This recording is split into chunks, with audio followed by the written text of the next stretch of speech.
Good morning, students. Today we are moving to our next topic, which is the last topic of this chapter.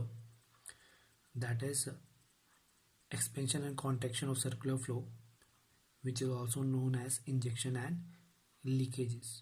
Okay. So, what is expansion and contraction of circular flow? See, expansion means when there is a rise in the level of income and output in the economy, and contraction means there is a fall in the level of income and output in the economy. So when expansion take place, we call it uh, injections, okay, and when contraction take place, we call it leakages. Okay. Now let's find out the difference between the two. Leakages are withdrawal of money from the circular flow. Okay. Um, when withdrawal of money take place in from the circular flow, when household firms they save part of their income, okay, and this is called leakage. Okay. And they may be in form of tax payment, import, okay, and because of leakages there is decrease in the level of demand, okay, and this reduces the circular flow. Okay. Now injection, it means introduction of money in the circular flow, okay, and this take place when household and firms they borrow uh, money, okay. This means they inject money in the circular flow, okay, and injection increase the flow, okay, and injection can take various forms like investment by the people, investment by the government, okay, uh, exports, increase in the exports. So all these leads to injection. Okay. Now let me explain leakage and injections with a very easy example.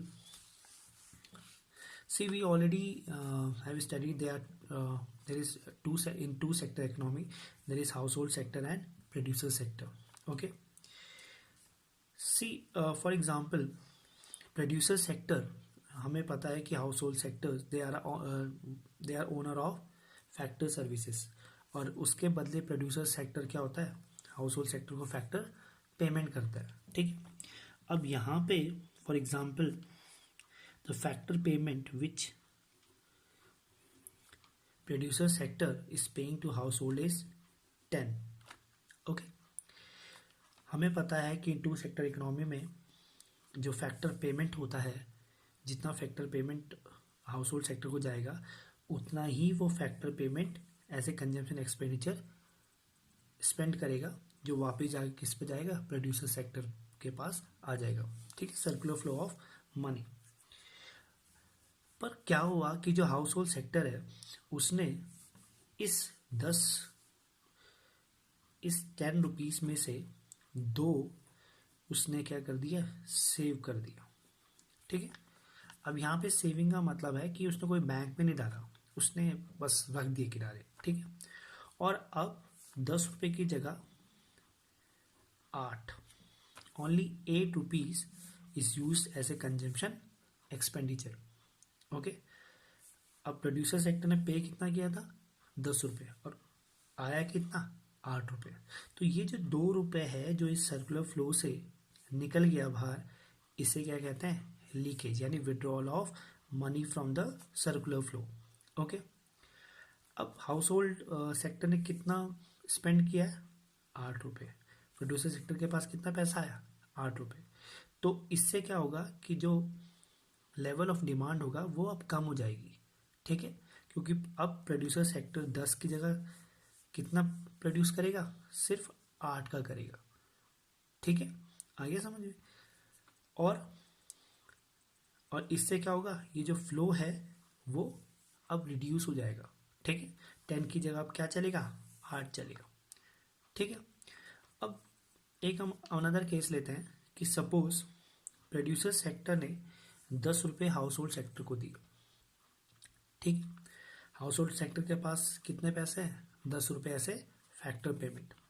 अब house hold sector ने क्या किया, उसने कहीं से बोरो किया और अब 10 की जगह 12 रुपये उसने कंजम्पशन एक्सपेंडिचर किया, 12 रुपये का कंजम्पशन एक्सपेंडिचर किया। तो पहले कितना था 10, अब कितना हो गया 2। तो this 2 rupees which is added is injection, यानी introduction of money in the circular flow. Okay, अब प्रोड्यूसर सेक्टर ने कितने दिए थे 10 और आए कितने 12, ठीक है। तो इससे क्या होगा, it will increase the level of demand. Okay, अब नेक्स्ट टाइम प्रोड्यूसर सेक्टर जब प्रोड्यूस करेगा तो वो 10 की जगह कितना करेगा 12 का करेगा, ठीक है। तो इससे क्या होगा, ये जो फ्लो है वो अब इंक्रीज हो जाएगा। समझ में आ गया। So this is very good example to explain the difference between leakage and injection. Okay.